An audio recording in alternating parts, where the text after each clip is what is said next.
মালিক আমারে মাফ করে দাও, ওগো মালিক আমাদেরকে মাফ করে দাও।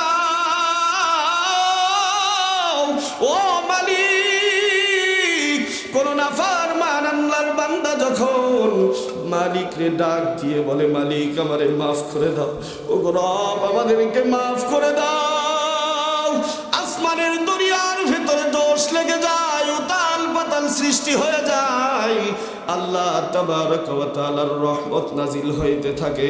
ফেরেশতারা ডাক দিয়ে বলে আল্লাহ তোমার এই বান্দা নাফরমান,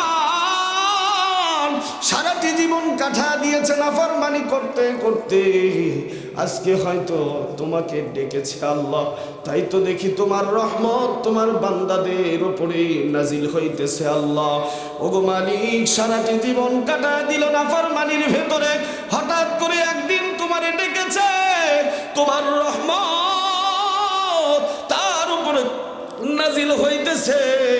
আল্লাহ তাবারক ওয়া তাআলা ডাক দিয়ে বলে ফেরেশতারা শোনো, আমার বান্দা বান্দি আমারে ভুলেছিল, আমার বান্দা বান্দি আমারে ভুলেছিল, আজকে তার ভুলটা বুঝিয়া আমি রবকে ডাক দিয়েছি। আল্লাহ